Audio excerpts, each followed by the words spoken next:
I would like to present to you the 6 Kufic manuscripts which are held in the Danish Royal Library in Copenhagen. Or rather, I want to present to you my findings on variant readings and on my observations and so on. All of these are linked to the Amr ibn al-As mosque in Fustat. So these specific manuscripts, numbered Codex Arab 36 to 42, differ in a number of things, for example in script, colors, and in the reading systems used. They were acquired by Frederick Bockholt in 1626 and came into the possession of the Royal Library in the 18th century. The first European study of these manuscripts was made by Jacob George Christian Adler in 1780. In analyzing early Quranic manuscripts, there are in general some problems which somehow always come up, and which I want to mention here. First, as none of these manuscripts is a complete mushaf, but rather just a number of verses and a few folios, it is quite difficult to find other parts of the same mushaf in other collections. Naturally, we try to reconstruct the original mushaf and put together manuscripts who appear to have striking similarities and seem to look as if they may have been part of the same mushaf.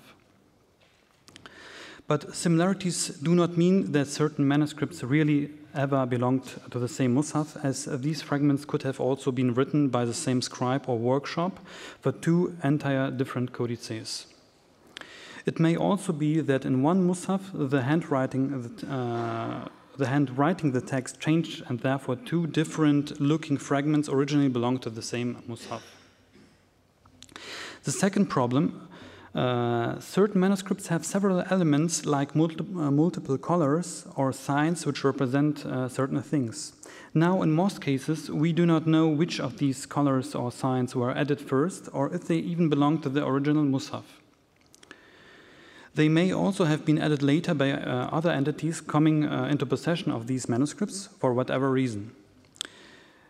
In the case of manuscripts with multicolored variant readings, the question which color was added first, or if all colors were added at the same time, could give us insight on the role of the manuscript and what it was used for. And the last problem I want to mention would be about the variant reading systems and the manuscripts itself. In some instances, the variant readings in early Quranic manuscripts appear to follow the established canonic readings as we know them today, but looking into more detail, the reading system proposed by the manuscripts deviates from the canonic readings used today in one way or another. When talking about the reading systems implemented in these manuscripts, one could imagine the 7 reading systems as they are proposed by Ibn Mujahid in the 10th century that became the canonic reading systems of the Quran. But the problem with this assumption is that it is unclear if these manuscripts may or may not have been written before the time these canonic readings were established. This means that it can be regarded as quite ahistorical to speak about reading systems as we know them today to be found in these manuscripts, as it may be possible that the manuscripts could have used an own unknown system, some sort of mixture of the well-known reading systems, or that the writer or writers choose the readings he or they personally preferred at that moment. With these preliminary words, let me now start to present the Kufic manuscripts from Copenhagen, starting with Codex Arab 36.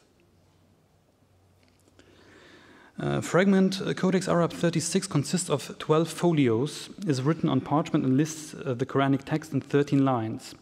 Other fragments belonging to the same mushaf as this one can be found in the Bibliothèque Nationale de France, with Arab 334K, which consists of 17 folios. Regarding the verse separators, the manuscript marks the verse ends with a golden rosette, every 5th verse with a ha letter, and every 10th verse with a bigger verse separator. Most of the diacritic dots are marked in this manuscript, and this manuscript implements just the color red to mark vowels.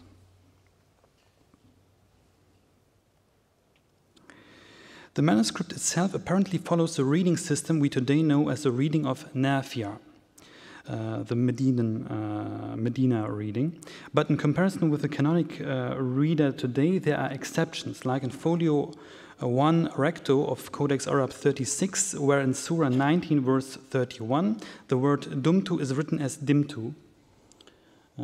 Here, the most on the bottom of the page. The works on variant readings mention this variant, meaning dimtu in this case, as a non-canonic variant of Medina, Mecca, and Basra. This means that even though this manuscript follows mainly a today well-known reading, it apparently promotes a lesser non-canonic variant of that known reading from Medina.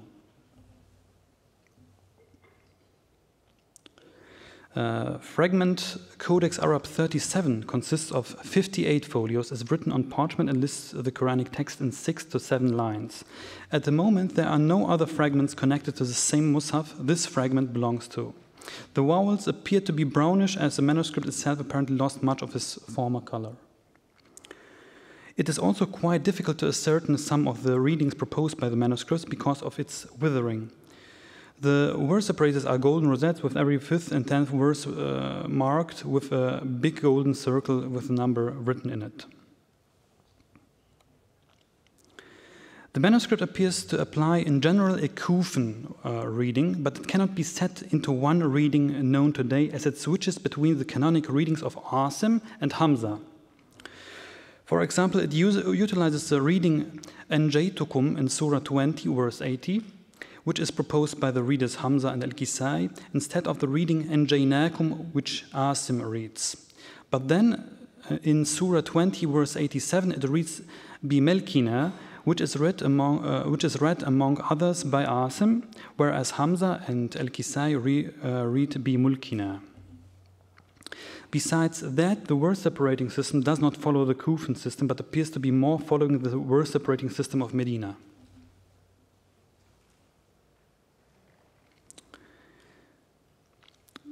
Fragment Codex Arab 38 consists of 56 folios, is written on parchment and lists the Quranic text in 6 lines.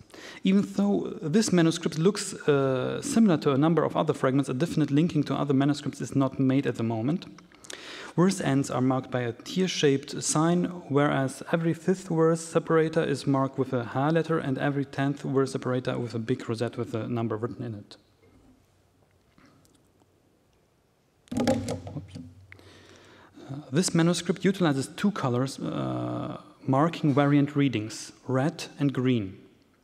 Whereas the green color always shows alternative readings, be it canonic or non-canonic, the reading marked by the red color cannot be clearly identified, as it varies between readings from Mecca and Basra. Therefore, none of the colors in this manuscript can be finally linked to a reading system used today.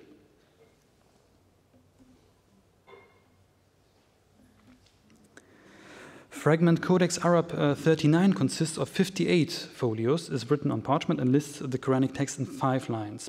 It also does not have any other fragment identified that belongs to the same codex yet.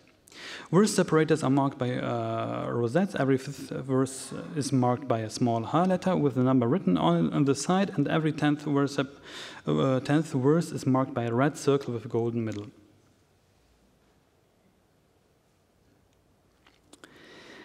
This manuscript is multicolored, using red, green, blue, and yellow color to mark a number of things. The red color marks the most prominent reading, which appears to be somewhat linked to Medina, but it does not correlate with any of the today known reading systems. The yellow color apparently marks alternative readings, which can be canonic, non-canonic, or even just grammatically possible in the works on variant reading. The blue color apparently marks a reading from Kufa and correlates the most with the reading of Hamza. It even utilizes the rule regarding the mim al-jam to read hum instead of him, but applies it to all words with the him ending instead of just a few like alayhim or ilayhim. And the green color marks a Hamza in this manuscript, but it is also used to mark assimilation and even readings if the other colors are already in use. This is one example I always show when I'm presenting variant readings and so on, because it's has every color possible on one word, even though it's unclear why exactly this word is chosen to be presented with all its variants. We have like two readings marked in yellow, one reading in red, one in blue, and one in green, and all seem to present something, but it cannot be linked to a certain city or otherwise. Fragment Codex Arab 40 consists of 31 folios and is more known than the other fragments, as many fragments belonging to the same Mus'haf are found across the world in different collections. This manuscript is also part of the Mus'haf, which was reconstructed with the digital Mus'haf project led by Keith Small. Parts of this Mus'haf can be found in collections in Paris, Gotha, Istanbul, Dublin, Washington, Wolfenbüttel, Berlin, and Oxford. It is also interesting to mention that folios 4 to 6 of Codex Arab 42 belong to the same Mus'haf as this manuscript. Codex Arab 42 appears in general to be put together later, as when Adler was analyzing these manuscripts in 1718, he spoke of 5 Kufic fragments in Copenhagen, and neither of them was consisting of 6 folios, meaning that at some point some folios of other fragments in the library were put together to later form Codex Arab 42. But back to Codex Arab 40. The verse separators are small rosettes. Every 5th verse is marked with a ha letter, and every 10th verse with a huge verse separator with a number written in the middle. The fragment utilizes 3 colors for alternative variant readings: red, yellow, and green. The colors cannot be connected for sure to a certain reading system, but the red color appears to correlate somewhat with the reading system of Abu Amr, meaning Basra. The green color is used to mark alternative readings, and the yellow or golden color when there are already 2 other colors used to mark another variant reading, like here in the first case above.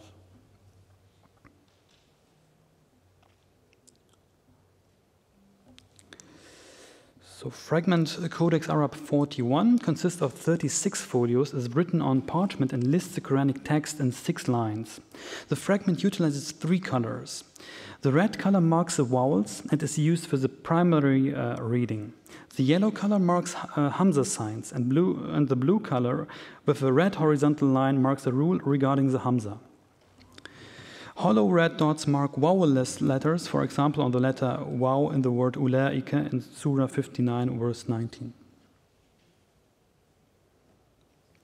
Other fragments belonging to the same Mus'haf as this one can be found in the Bibliothèque Nationale de France, here in Paris, in the Topkapi Saray Museum in Istanbul, and in the Russian National Library in St. Petersburg.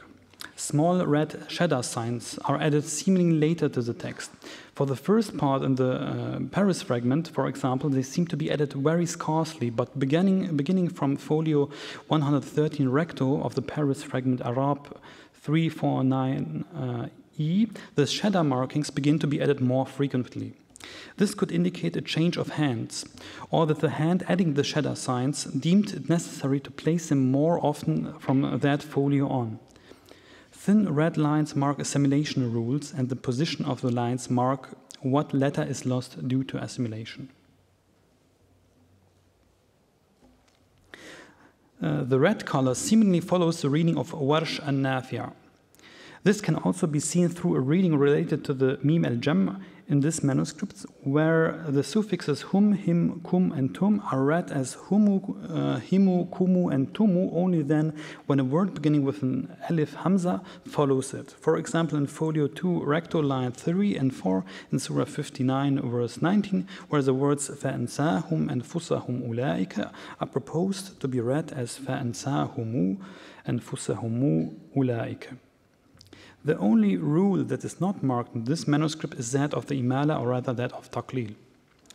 This means that even though most of the manuscripts indicates that Codex Arab 41 follows the reading of Warsh and Nafi' as we know it today, it is not implemented fully into this manuscript. But because why add Hamza rules but leave out Imala readings? It could be possible that the reading proposed by this manuscript is not that of Warsh and Nafia, but a similar variant related to Nafia or the city of Medina. But that would be just speculation at this point. So, and now to conclude the presentation, looking at the fragments from the Danish library, but also other Quranic manuscripts from Fustat, it can be said that they apparently have not a specific code in which they are used, meaning that every manuscript appears to use colors independent of one another to mark specific signs or to mark readings belonging to certain regions. Normally, there will be overlappings in their usage of colors, but to find manuscripts that belong to the same codex or were made in the same workshop is somewhat difficult, as then again, various aspects have to be considered. Also, a similar look of two manuscripts does not indicate necessarily that they belong together. The readings in these manuscripts appear to not follow the reading systems proposed by Ibn Mujahid completely, but rather show some affinities to certain regions or to certain readers. Therefore, we have manuscripts that may correspond from 70 to 90% with the today known reading system. In regard of these Danish manuscripts, there can be said two things to conclude, which may not be true for a more broader approach, but at the moment, just looking at this selection of manuscripts, it may be true to a certain degree.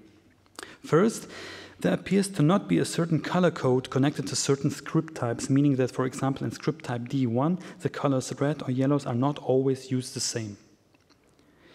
And second, if a D-script type manuscript just implements one color for readings, it follows the canonic readings more closely. Multicolor D-script type manuscripts appear to deviate more from the canonic readings established today. This may also indicate that these multiple colors were added at the same time, as the purpose of such a manuscript may have been some sort of encyclopedia for variant readings, or to add preferences or even grammatically possible variants into the text. But at that moment, the sample size is too small to make a final statement about that. But in my opinion, it would be interesting to look further into that field of research. And with this, I finish my presentation.